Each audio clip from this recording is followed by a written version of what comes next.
Palabra de Dios. Evangelio según San Lucas, capítulo 23, de los versículos 44 al 49, que lleva por título en la versión Reina Valera 1960, La muerte de Jesús. Dice la palabra de Dios, en el nombre de Jesús. Cuando era como la hora sexta, hubo tinieblas sobre toda la tierra hasta la hora novena. Y el sol se oscureció y el velo del templo se rasgó por la mitad. Entonces Jesús, clamando a gran voz, dijo, Padre, en tus manos encomiendo mi espíritu. Y habiendo dicho esto, expiró. Cuando el centurión vio lo que había acontecido, dio gloria a Dios, diciendo, verdaderamente este hombre era justo. Y toda la multitud de los que estaban presentes en este espectáculo, viendo lo que había acontecido, se volvían golpeándose el pecho. Pero todos sus conocidos y las mujeres que le habían seguido desde Galilea estaban lejos mirando esas cosas. Estamos en el día 14 de Nisán, día de celebración de la Pascua judía, cuando el cordero pascual era sacrificado para luego ser comido durante la noche siguiente. Día que recordaba la salida del pueblo hebreo desde la esclavitud en Egipto. Era el día de la gran liberación que había ocurrido unos 1500 años atrás. Pero los principales religiosos y gobernantes judíos de la época no supieron reconocer al Mesías, sus enseñanzas, sus milagros, todos sus tremendos prodigios, el control sobre la naturaleza, sobre las enfermedades, sobre los demonios, sobre la vida y la muerte. No reconocieron al Mesías prometido en las Escrituras, al Señor Jesús, y por envidia y gran molestia lo enjuiciaron y condenaron a muerte. Y Poncio Pilato, el gobernador romano, a pesar de haberlo hallado inocente, terminó confirmando la condena a muerte por el delito de sedición que presentaron los sacerdotes en la presencia del gobernador romano. Y lo acusaron de proclamarse rey en territorio ocupado por el Imperio Romano. La muerte de Cristo, del Señor Jesús, no pasó desapercibida en el siglo I, para nada. Fue un día muy diferente a los demás. Se destacó por los prodigios naturales que la rodearon y las últimas palabras del Señor crucificado. Esto no fue un evento inesperado para Jesús. Fue parte de un plan muy bien ejecutado por Dios para que nadie obstruyera. Hasta los enemigos del Señor, sin darse cuenta, fueron el aporte principal para que la obra de Dios se cumpliera según lo anunciado en las antiguas profecías centenarias. En otras palabras, Jesús sabía muy bien lo que estaba haciendo. Nosotros sabemos, Él eligió sacrificarse porque tenía motivos gloriosos que para todos los que estaban allí resultaba incomprensible. Dice la Escritura que cuando era como la hora sexta, hubo tinieblas sobre toda la tierra hasta la hora novena. El Señor, hermanos, fue crucificado el día 14 de Nisán cuando era la tercera hora del día, esto es las 9 de la mañana. Luego, desde el mediodía y hasta las 3 de la tarde, hubo tinieblas sobre toda la tierra. Es decir, a pleno día, entre las 12 del día y las 3 de la tarde, la oscuridad cubrió toda la tierra, dice la Escritura. La naturaleza creada por el Señor pareció algo así como conmoverse por el gran sufrimiento y agonía del Hijo de Dios. Y la creación fue afectada, claro que sí, algo que resulta imposible de creer para cualquier persona no creyente. Desde el mediodía hasta las 3 de la tarde, desde la hora sexta a la hora novena judía, la oscuridad cubrió la tierra de Israel como una potente señal por haber rechazado la luz. La luz, que era Jesús, vino al mundo y ellos no vieron la luz. Así que cuando quisieron deshacerse de aquella luz bendita, quedaron en tinieblas, como un presagio, como una advertencia también, que así será la eternidad, la oscuridad de todos aquellos que rechacen la luz divina del Evangelio de Jesús. Eran tantas también las tinieblas de los hombres, tanta la oscuridad espiritual, tanta la ceguera de los hombres, que aún inclusive los más religiosos, los líderes, no reconocieron a su Mesías al estar frente a ellos. Sus ojos estaban tan enceguecidos, tan llenos de tiniebla que no pudieron ver la luz. Esta también es una señal para toda la tierra, que cuando se crucifica al Hijo de Dios en nuestra vida, el mundo queda sumido en las más densas tinieblas. Cuando decidimos sacar a Dios de nuestros planes y crucificarlo allá lejos, que muera lejos de nosotros, que se aparte de nuestra vida, el ser humano queda sumido en las más densas tinieblas. Fue durante, hermano, esas 3 horas de tinieblas que Jesús llevó la carga humana de nuestros pecados allí en su cuerpo, en la cruz, y derramó su sangre hasta la muerte. Él podría haberse zafado de la incómoda situación en la que estaba, pero optó por permanecer en tinieblas para tomar nuestro lugar, el lugar del pecador, que debía ser condenado a muerte, cada uno por sus delitos y pecados. En varios pasajes de las Escrituras, en varios pasajes de la Biblia, las tinieblas son una señal de los juicios de Dios. Un gran ejemplo de ello es que la novena plaga sobre Egipto fue la plaga de las tinieblas, como en el fondo una dura advertencia al final que se aproximaba para los egipcios, que sería la 10ª plaga, la muerte de los primogénitos. Y la novena plaga fue la plaga de las tinieblas ahí en Egipto. Dice Éxodo, por ejemplo, 10:22, y extendió Moisés su mano hacia el cielo, y hubo densas tinieblas sobre toda la tierra de Egipto por 3 días. Es decir, las tinieblas nos recuerdan eso, los juicios de Dios. Algunos detractores tratan de justificar estas tinieblas que ocurrió allí en el Monte Calvario con un suceso natural de un eclipse, por ejemplo. Pero esto está totalmente descartado, ya que los judíos eran muy cuidadosos y usaban un calendario lunar. Y la Pascua siempre coincidía con la luna llena, lo cual descarta un eclipse solar. Es decir, cuando hubo tinieblas entre el mediodía y las 3 de la tarde, hubo un fenómeno sobrenatural inexplicable para cualquier científico o cualquier incrédulo. Y dice la escritura ahí en Lucas capítulo 23, versículo 45, que el sol se oscureció y el velo del templo se rasgó por la mitad. Dios es el creador, conoce todos los detalles de todo lo creado, Él sabe lo más íntimo, puede modificar lo creado según sus propósitos. Él no tiene problema en hacer eso. También podemos ver historias así. Dice la Biblia, por ejemplo, en el libro de Josué, cuando el pueblo hebreo luchó contra 5 reyes amorreos para conquistar la tierra de Canaán en el año 1400 a.C. aproximadamente. Dice Josué 10, versículos 2 y 13.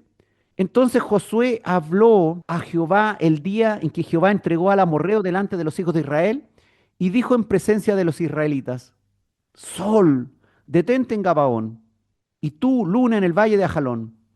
Y el sol se detuvo y la luna se paró, hasta que la gente se hubo vengado de sus enemigos. Y dice la escritura, ¿no está escrito esto en el libro de Jacer? Y el sol se paró en medio del cielo y no se apresuró a ponerse casi un día entero. Es decir, ya habían antecedentes en las escrituras, que llegada la oportunidad, llegada la ocasión, Dios puede hacer lo que quiera con el sol, la luna, las estrellas, la oscuridad, las tinieblas. Él tiene el control total de la naturaleza. Puede detener el avance del sol por unas horas, como sucedió en los tiempos de Josué. Puede oscurecer el sol y también puede dejar la tierra en tinieblas parcial o totalmente. Aunque los científicos ateos se revuelquen diciendo que esto es imposible. Pero efectivamente, entre las 12 del día y las 3 de la tarde del 14 de Nisan, hubo tinieblas sobre la tierra, dice la Escritura. Para Dios no hay imposibles. Él es el creador, es el autor de la vida. Puede dar la orden y crear el universo y todo lo que en ello hay. Eso lo puede hacer el Señor con solo la palabra. Puede hablar y al instante calmar la tormenta en alta mar, como lo hizo el Señor Jesús. El viento y el mar le obedecen. El Señor tiene dominio de todas las cosas. puede caminar sobre la superficie del mar, puede crear comida, resucitar muertos, puede cambiar tu situación. Si Él quiere cambiar tu situación, Él lo puede hacer. Él puede morir y resucitar sin que nadie pueda impedírselo. Puede hacer cualquier cosa que para el entendimiento del hombre es imposible. El oscurecimiento del sol fue un gran suceso ahí el 14 de Nisan del siglo primero, ahí en el Monte Calvario. Evidente en toda Jerusalén. Cuando al mediodía de aquella Pascua, Jerusalén estaba atestada de miles y miles de personas provenientes de diferentes lugares que habían venido a celebrar la Pascua. Imagínense la cantidad de testigos que había allí en aquel lugar. El oscurecimiento del sol en pleno día durante 3 horas también es un suceso relacionado con el juicio que se estaba haciendo allí en el Monte Calvario. El oscurecimiento del sol también es una profecía que ya ha sido anunciada. Ya había sido anunciada por incluso el profeta Joel unos 500 años antes de Cristo, cuando profetizando sobre el día grande y terrible del Señor, anunció juicios y fenómenos de tinieblas. Dijo el profeta Joel unos 500 años antes de Cristo en el capítulo 2, versículo 10. Delante de él temblará la tierra, se estremecerán los cielos, el sol y la luna se oscurecerán y las estrellas retraerán su resplandor. Es decir, ya las escrituras contenían estos mensajes que iban a ocurrir, fenómenos sobrenaturales sobre esos astros que están allá arriba, lejos de nosotros en el cielo y que lo vemos todos los días o regularmente. El profeta Amós también, había antecedente, hermano. El profeta Amós en el año 750 a.C. aproximadamente, anunció los juicios de Jehová sobre Israel. Dijo Amós en el capítulo 8, versículo 9, acontecerá en aquel día, dice Jehová el Señor, que haré que se ponga el sol a mediodía y cubriré de tiniebla la tierra en el día claro. Y esto que dijo el profeta Amós en el capítulo 8, versículo 9, se cumplió también allí en el monte Calvario, que se puso el sol al mediodía y se cubrió de tiniebla la tierra en el día claro. Entonces es evidente, está claro entonces que las tinieblas anuncian días de juicio de Dios sobre los hombres. Y claramente allí en la cruz se estaba produciendo un juicio del pecado y el Señor estaba cargando con pecados ajenos, con los nuestros, con los tuyos, con los míos, para dejarnos libres, limpios, puros, para redimirnos, para darnos vida eterna. Y dice la Escritura que el velo del templo se rasgó por la mitad. El templo, hermano, tenía 3 partes: los atrios para toda la gente, el lugar santo donde solo los sacerdotes podían entrar y el lugar santísimo donde el sumo sacerdote entraba una sola vez al año para ofrecer sacrificios por los pecados del pueblo. En el lugar santísimo se hallaba el arca del pacto y la presencia de Dios allí en el lugar santísimo. El velo del templo era la cortina que separaba el lugar santo del lugar santísimo, pero no era cualquier cortina.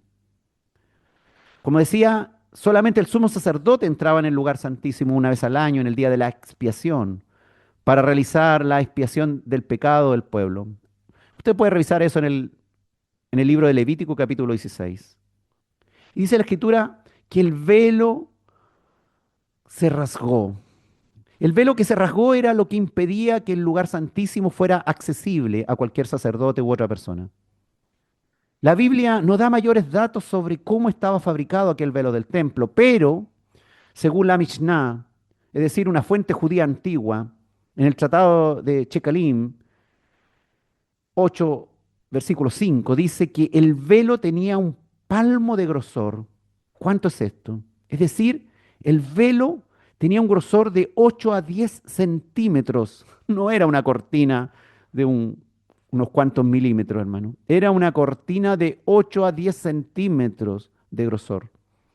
Además se menciona en la Mishnah que era tejido con 72 cordones, cada cordón de 24 hilos, y que el velo medía unos 20 metros de alto, imagínese el tamaño, y 10 metros de ancho, y pesaba, se estima, entre 60 a 80 kilos. Esa sí que es una gran cortina. Se necesitaban, hermanos, cientos de sacerdotes para poder mover aquel velo. Y dice Mateo en el capítulo 27, versículo 51, hablando de este mismo evento. Y aquí el velo del templo se rasgó en dos, de arriba abajo.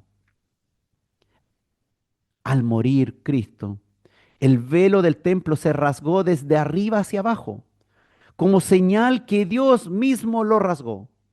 No un humano desde abajo hacia arriba, como sería lo lógico. Este velo rasgado de arriba a abajo simboliza el fin de la separación entre Dios y la humanidad. Se abrió el velo de separación entre el lugar santo y el lugar santísimo, hermano. Esto marcó el fin del sistema sacrificial del templo y el comienzo de un acceso directo a Dios. Usted puede tener línea directa con Dios. Incluso ya no es necesario un sumo sacerdote humano como había sido instituido en el año 1500 a.C. por Moisés.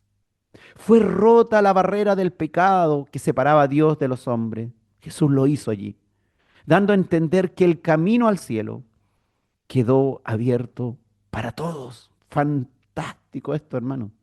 Hebreos capítulo 10, versículo 19 al 22 habla de esto, hermano. Dice, así que hermanos, teniendo libertad para entrar en el lugar santísimo por la sangre de Jesucristo, por el camino nuevo y vivo que Él nos abrió a través del velo, esto es, de su carne, y teniendo un gran sacerdote sobre la casa de Dios, acerquémonos con corazón sincero, en plena certidumbre de fe, purificados los corazones de mala conciencia y lavados los cuerpos con agua pura.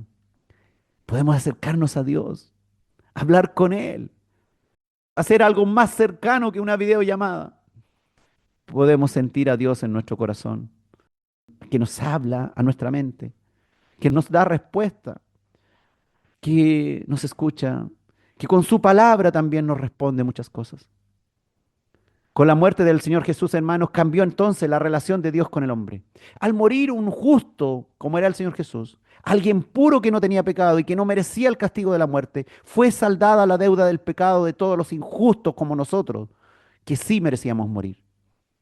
Por aquella obra magnífica de Jesús en la cruz, cada pecador arrepentido que tenga fe en esta obra salvadora es declarado limpio de todo pecado y justo ante Dios. Qué maravilloso es el Señor. Cómo nos hizo la vida fácil, hermano, cuando la teníamos tan difícil en el juicio final. Por tanto, ya no hay velo de separación con Dios. Ya no necesitamos otro intermediario. Tenemos al Señor Jesús. Se rompió la barrera de separación entre Dios y los hombres que han sido hechos justos por la muerte de Jesús. Ahora podemos acercarnos a Dios, libres de la condenación que teníamos cuando estábamos bajo el pecado que nos gobernaba. Ahora no necesitamos a sacerdotes, ni a un sumo sacerdote cualquiera que nos comunique con Dios. Ahora podemos ir directamente a nuestro sumo sacerdote, que es Cristo, y hablar abierta y directamente con Él, y sin intermediarios y sin obstáculos que impidan el acceso a su presencia. Son los beneficios del pecador arrepentido que viene a Cristo creyendo en Él. Fue en este tiempo de oscuridad que los evangelistas Marcos y Mateo también dicen que el Señor dijo, fíjense ustedes, no lo dice Lucas, pero lo dijo Marcos y Mateo. El Señor dijo, Dios mío, ¿por qué me has desamparado? Mateo en el capítulo 27, versículo 46, dice el evangelista que cerca de la hora novena, Jesús clamó a gran voz diciendo, Elí, Elí, lama sabactani. Esto es, Dios mío, ¿por qué me has desamparado? Marcos también en el capítulo 15, versículo 34 escribió, y a la hora novena Jesús clamó a gran voz diciendo, Eloi, Eloi, lama sabactani, que traducido es, Dios mío, ¿por qué me has desamparado? Pensemos, hermano. En Edén, Adán y Eva, cargados sus pecados, se escondieron de Dios. Dios, sin embargo, por acción de su gracia, no los mató al instante, no los fulminó después que pecaron, sino que los buscó y los llamó a comparecer delante de él. Y en la cruz, en cambio, el segundo Adán, el Señor Jesús, cargando los pecados que no le correspondían, buscó a su Dios, Anheló su compañía, clamando, Dios mío, ¿por qué me has desamparado?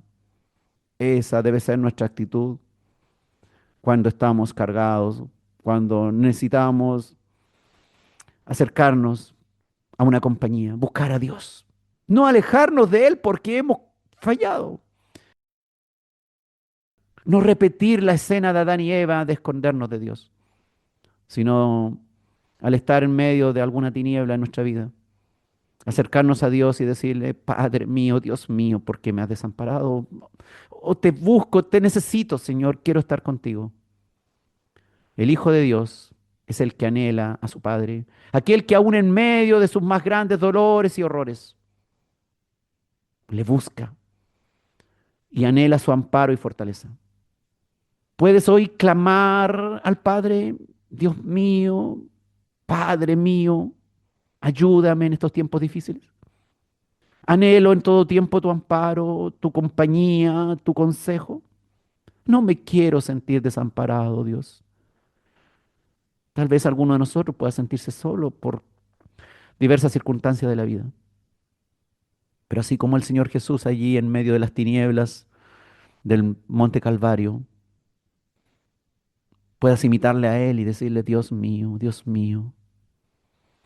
ampárame, Señor.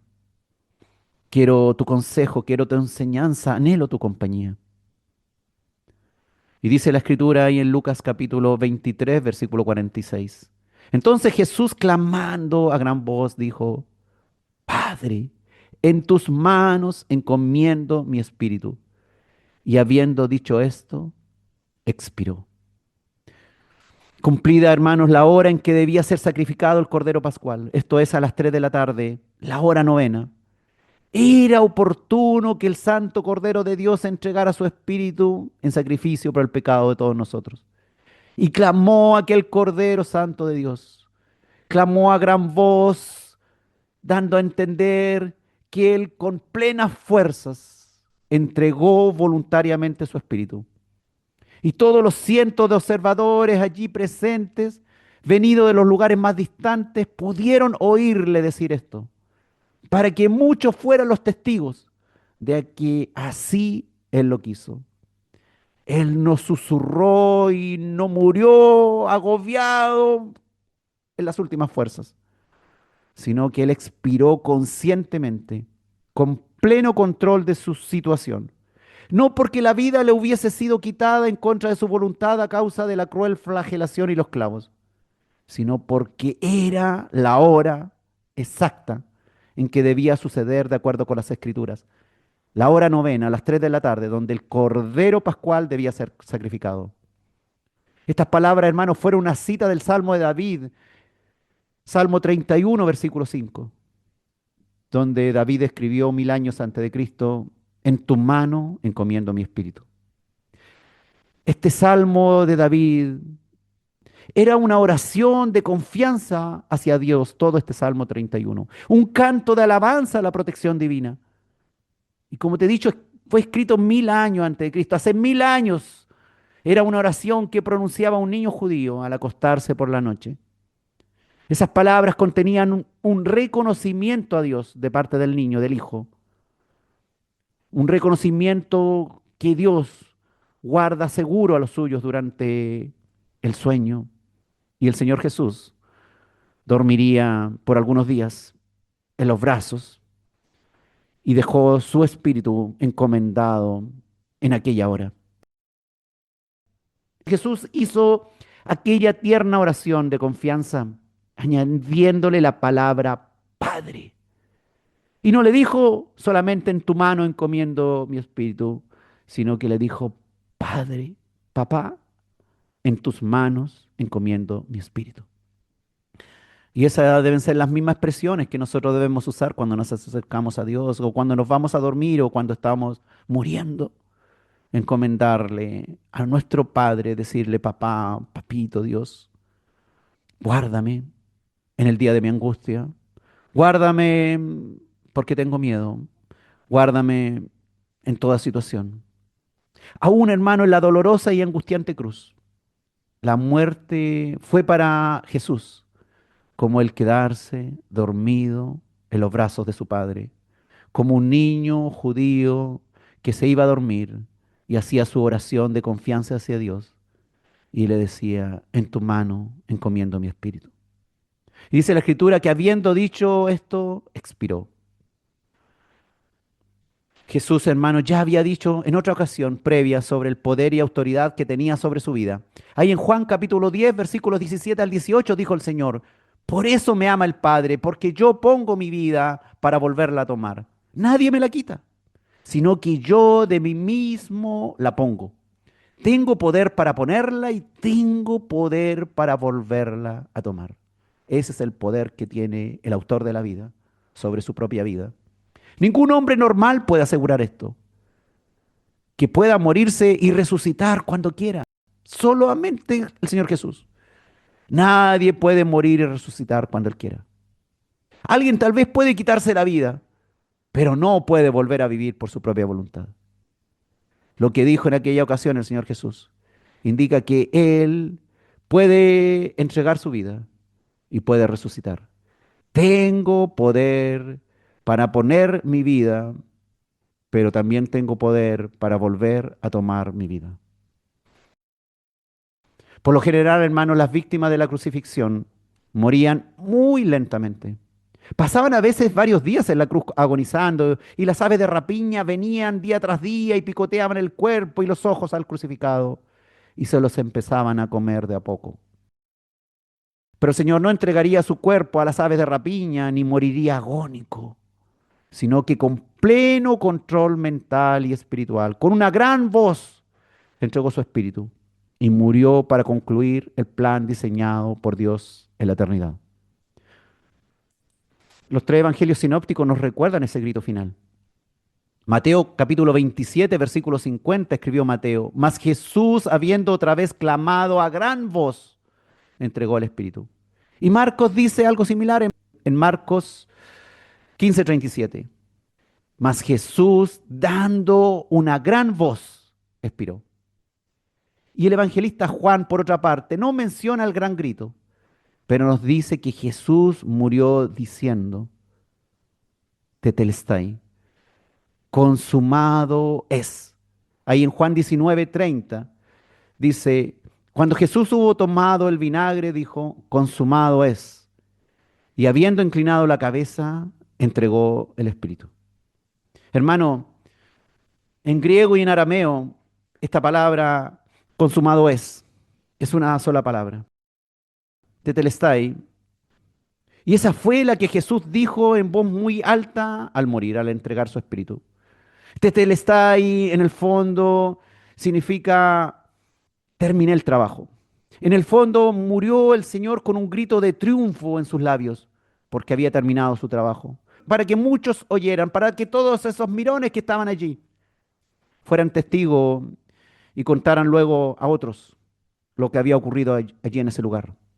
El Señor Jesús no susurró sin fuerzas, no dijo, se acabó y ya no puedo más. No, sino como teniendo que reconocer una victoria, gritó y dijo, todo está listo, consumado es, tetelestai, el trabajo terminó.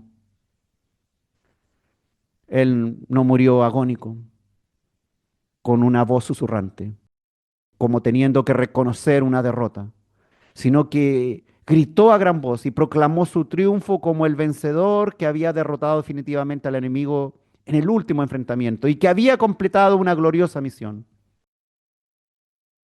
Tetelestai era la palabra usada por alguien que acababa una misión.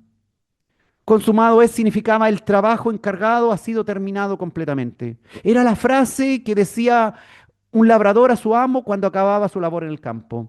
Era la palabra que usaba un pintor cuando acababa la pintura que le había sido encargada. Significa pitazo final, he terminado.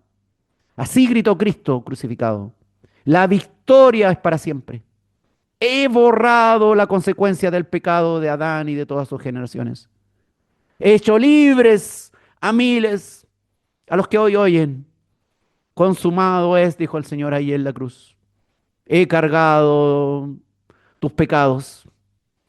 y los he limpiado con mi sangre. Con este último grito, hermanos, se acabó el horrible sufrimiento propinado por sus enemigos. Ya no habría más azotes que desgarraran sus tejidos. No habría más clavos que atravesaran sus nervios y vasos sanguíneos. No volverían a escupirle ni darle de bofetadas. En lugar de llevar una corona de espinas, ahora llevaría la corona de reyes y señor de señores. Al expirar, hermano, el Señor Jesús acabó con la humillación del Dios encarnado y se venía ahora la exaltación en gloria. Él voluntariamente entregó su vida. Nadie se la podía quitar. Él lo quiso así para nuestro bien. Derramó su sangre por ti hasta la muerte. Porque te ama. Porque Él ama a sus escogidos. Porque necesitaba limpiar totalmente el pecado que nos ensuciaba. Porque necesitaba limpiarnos para salvación. Para darnos vida eterna a todos aquellos que creeríamos y que nos arrepentiríamos de nuestra mala forma de vivir, de nuestra maldad, de nuestros pecados. De esta manera, hermano, Jesús puso su vida en expiación por el pecado. Como decía el profeta Isaías, se cumplió lo que dijo el profeta Isaías 700 años antes de Cristo en Isaías 53:10. Con todo eso, Jehová quiso quebrantarlo sujetándole a padecimiento. Cuando haya puesto su vida en expiación por el pecado, y eso sucedió allí a las 3 de la tarde en el 14 de Nisan. Y dijo Isaías, cuando haya puesto su vida en expiación por el pecado, verá linaje, vivirá largos días, vivirá por largos días. Y la voluntad de Jehová será en su mano prosperada. Tú eres el linaje de Dios, gloria al Señor. Ahora tú eres descendiente del Señor por su obra. En esos momentos, hermano, Él lo quiso así. Él dio su vida en rescate por muchos. Como dijo el mismo Señor Jesús, que así lo haría. Ahí en Mateo 20:28, el Señor había dicho que daría su vida en rescate por muchos. Y como dice también el apóstol Pedro ahí en 1 Pedro 2:24, quien llevó él mismo nuestros pecados en su cuerpo sobre el madero, para que nosotros, estando muertos a los pecados, vivamos a la justicia.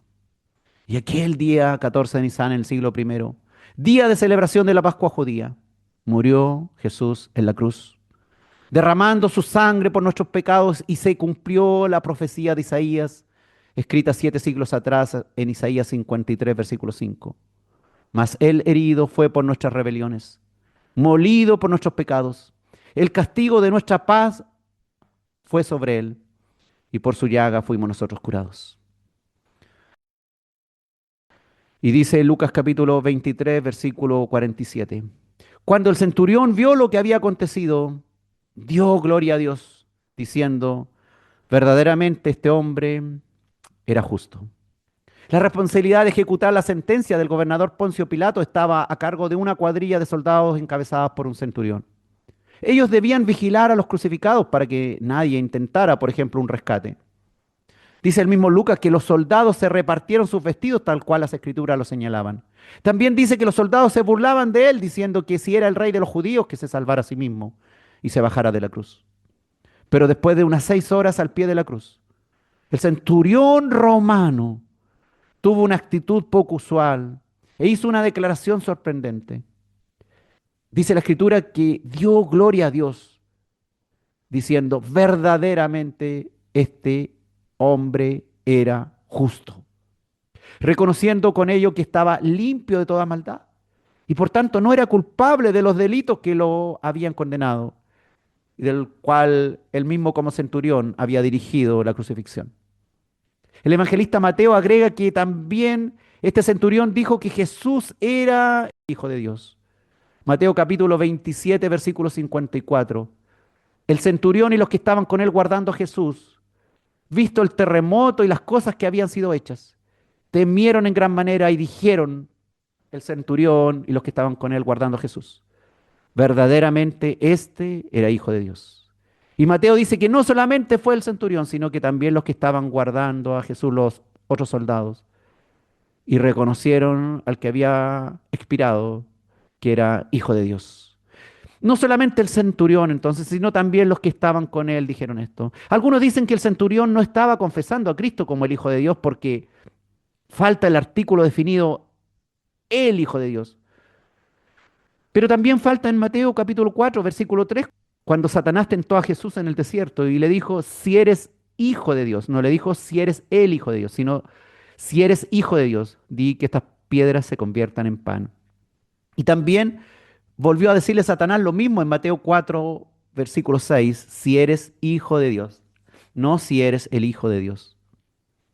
Lucas, por su parte, hermanos, debemos saber que escribió su evangelio dirigido al excelentísimo Teófilo, un romano de eminencia, con el fin de enseñarle todas estas cosas y de predicar a Jesús como hombre justo, de vindicarlo de la acusación de los judíos.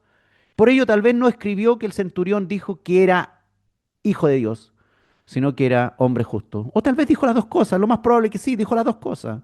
Dijo que era hombre justo y con los otros soldados que estaban ahí finalmente reconocieron que aquel que había expirado era hijo de Dios. Mire lo que son las cosas, hermano. Hasta los hombres más incrédulos, hasta los hombres más malos, pueden llegar a reconocer al Señor. Nadie está descartado en la lista de los que pueden recibir el mensaje de Dios. No significa que estos se convirtieron, pero hubo un reconocimiento y hubo una inspiración del Espíritu Santo de Dios para ellos, para que pudieran entender lo que otros no entendían, lo que los propios discípulos no entendían, que miraban de lejos. Mateo también nos aporta otros datos de cosas que sucedieron al morir el Señor Jesús en la cruz. Dice Mateo capítulo 27, versículos 52 y 53, que se abrieron los sepulcros y muchos cuerpos de santos que habían dormido se levantaron y salieron de los sepulcros después de la resurrección de él y vinieron a la santa ciudad y aparecieron a muchos. Y el Señor expiró y hubo un terremoto, dice la Escritura. Y además se abrieron los sepulcros, hermano. Y muchos cuerpos de santos que habían dormido resucitaron, salieron de los sepulcros después de la resurrección del Señor Jesús. Y aparecieron a muchos. Recuerde usted, hermanos, que había miles de personas en aquel día de Pascua en Jerusalén, provenientes de los más lejanos lugares, que habían viajado semanas para llegar allí.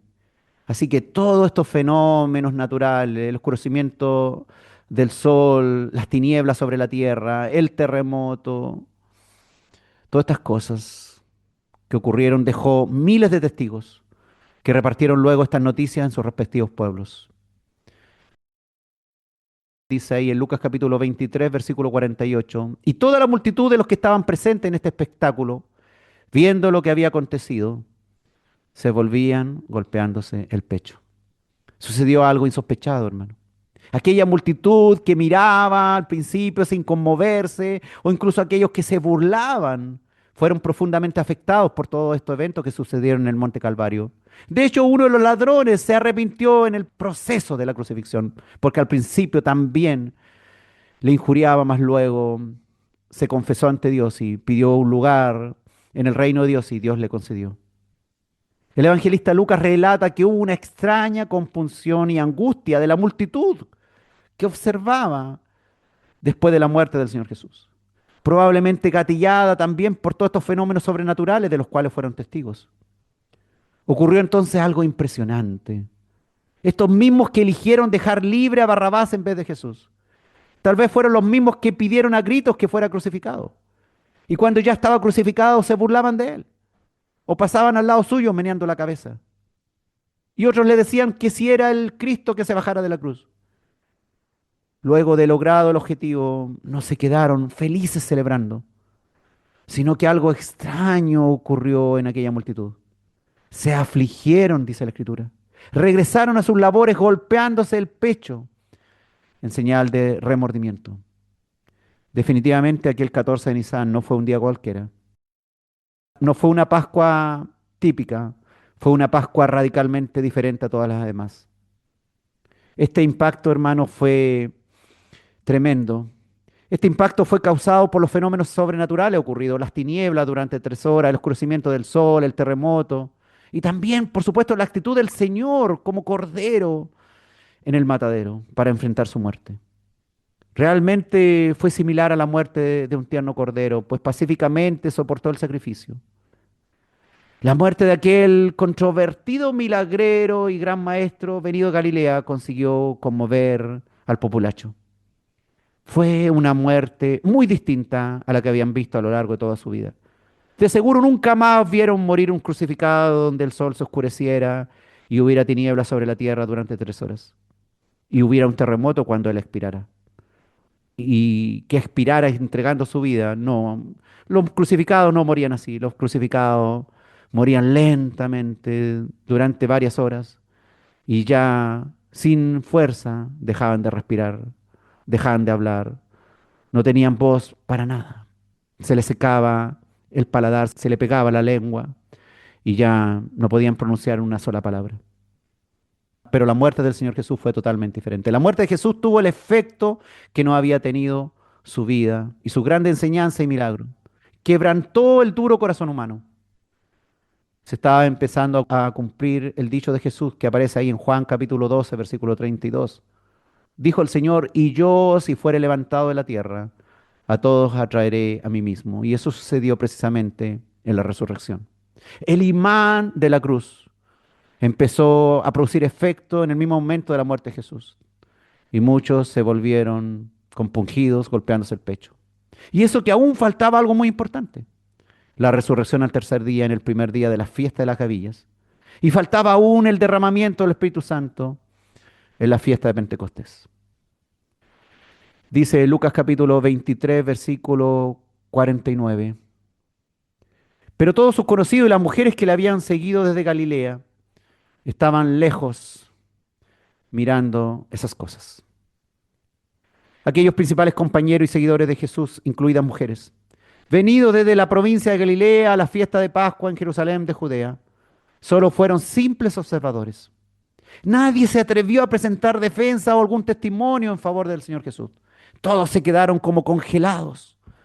Dios también permitió que sucediera aquello, que en aquellas horas fueran zarandeados por el diablo.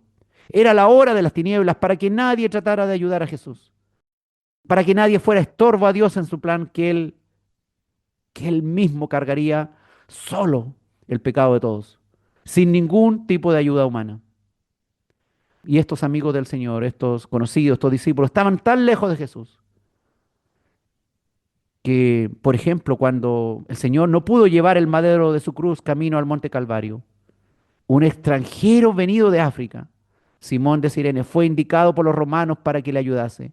Ninguno de sus amigos iba al lado del Señor. Ninguno de sus amigos ni discípulos iba al costado de él acompañándole. Pero nosotros no debemos ser así, hermano. Nosotros debemos estar con el Señor siempre. Y Él ha prometido estar con nosotros, en nosotros y a nuestro lado. Esto de que no había ninguno de sus amigos cerca. También es el cumplimiento del Salmo 38, versículo 11, donde dice, mis amigos y mis compañeros se mantienen lejos de mi plaga, y mis cercanos se han alejado.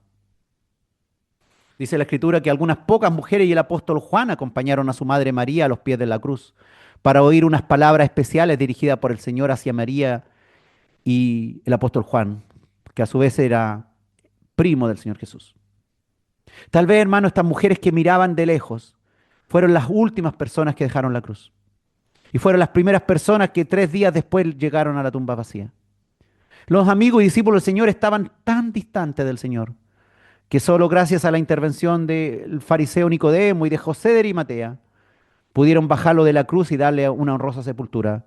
Los otros habían huido y no sabían qué hacer. Lo normal era que los crucificados, una vez muertos, fueran bajados de la cruz y lanzados a una fosa común de cadáveres y desperdicio.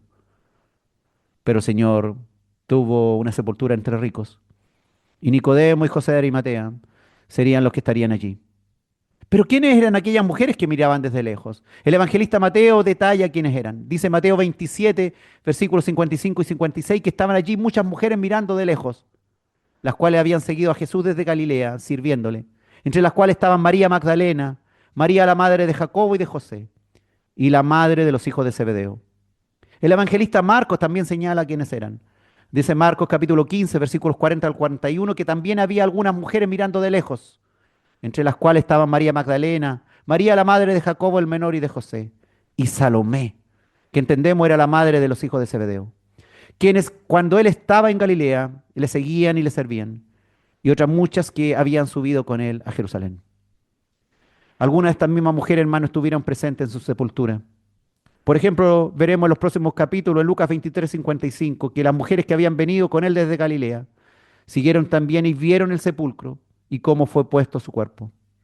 Mateo en el capítulo 27, versículo 61, dice que estaban allí María Magdalena y la otra María sentadas delante del sepulcro. Fueron las mismas que estuvieron de lejos también allí en la cruz. Marcos en el capítulo 15, versículo 47, dice que María Magdalena y María, madre de José, miraban donde lo ponían. Es decir, estas mismas mujeres que estuvieron allí mirando desde lejos la cruz, fueron las mismas que estuvieron en el sepulcro.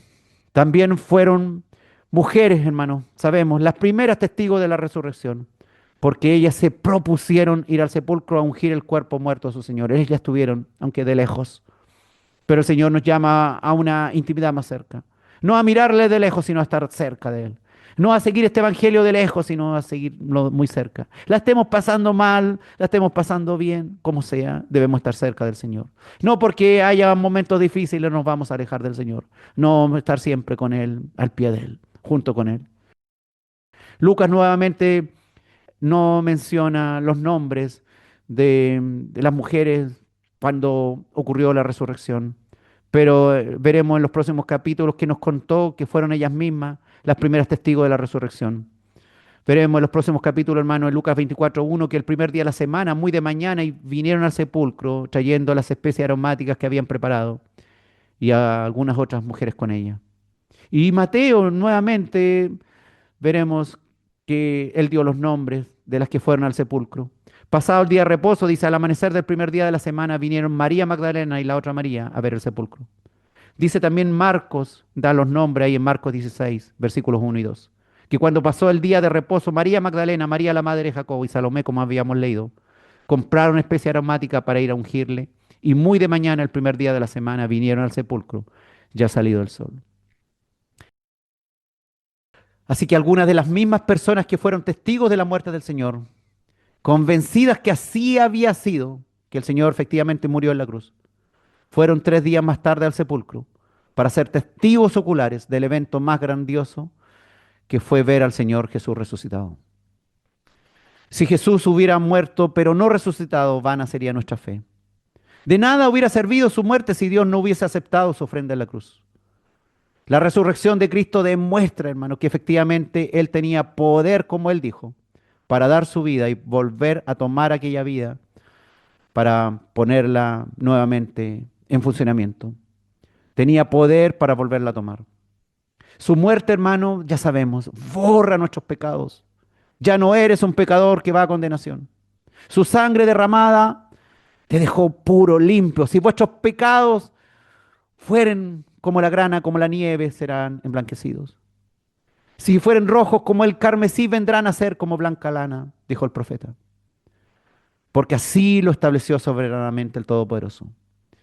Estableció que sin derramamiento de sangre no habría remisión de pecados y el Señor derramó su sangre para que nuestros pecados fueran limpios. Debía morir alguien y el Señor murió por nosotros. Debía resucitar el que murió para demostrar que efectivamente Dios aceptó ese sacrificio. Y un hombre sin pecado, como el Señor Jesús, derramó su sangre y murió en nuestro lugar para que fuesen borrados todos los pecados de los que creyeren. Y ya no viniéramos a muerte ni condenación, sino que ahora fuésemos limpios de toda maldad, libres de toda condenación, que no gustásemos la muerte eterna a la que íbamos, sino que ahora poseyésemos vida eterna. Tenemos esa vida eterna, hermano. Gloria al nombre de Jesús. No hay otro nombre dado a los hombres en el cual podamos ser salvos. El nombre de Jesús. Él es quien padeció para que nosotros no padeciésemos. Quien entregó su espíritu para que nosotros fuésemos espiritualmente salvos. Jesús fue quien lavó todas nuestras miserias en la cruz y nos ha hecho limpios, libres de toda culpa ante Dios. Eres limpia, eres una persona limpia, eres una persona santa, tienes vida eterna, no por mérito propio, sino por aquella obra redentora del Señor Jesús en el monte de Calvario, aquel 14 de Nisan, día de celebración de la Pascua judía en el siglo I en la ciudad de Jerusalén. Día en que fuimos libertados de la esclavitud del pecado. Día en que el Señor saboreó una tarde de tinieblas por nosotros. Día en que el Señor gustó la muerte por nosotros. Día en que el Señor nos hizo libres de toda sentencia en nuestra contra. Gloria al nombre de Jesús. Alabado y glorificado sea su santo nombre. Dios bendiga todo lo que Él está haciendo también por nosotros en nuestra vida, desde que nos salvó. No debemos mirar al Señor de lejos. Y cuando estemos en dificultades, recuerda acercarte al Señor, pedir que Él te guarde, hacer la oración de confianza en Dios, estar en Él, estás libre, puro, estás bajo el poder, estás bajo la cobertura de Dios, pero no lo mires de lejos. Acércate al Señor, no te alejes de Él, ni por un instante. Jesús, Él es el que tiene que vivir en ti. Él debe ser la imagen que debes copiar. Ahora ya no deben ver a ti, a la antigua persona que vivía antes en ti, sino que deben ver a Jesús en ti. Gracias, Señor, por tu sacrificio ahí en la cruz, porque nos has dado vida eterna, Señor. Gracias porque padeciste por nosotros, porque te llevaste nuestros dolores, te llevaste nuestras aflicciones, porque como héroe, como nuestro héroe, nos salvaste de la muerte. O nos has salvado, Dios, de todo lo que podríamos haber pasado. Gracias, Padre, porque soportaste todo, soportaste toda humillación, soportaste todo dolor, toda angustia, toda agonía y entregaste voluntariamente tu vida, consciente de que nos estabas salvando, consciente que estabas escribiendo nuestro nombre en el libro de la vida, consciente que estabas creando un espacio contigo en el paraíso. Gracias, Señor, por tu palabra, por los que han escuchado, por los que se arrepentirán, por los que volverán a ti, por los que ya no te mirarán de lejos, por los que pondrán de nuevo su confianza en ti. En el nombre de Jesús. Amén.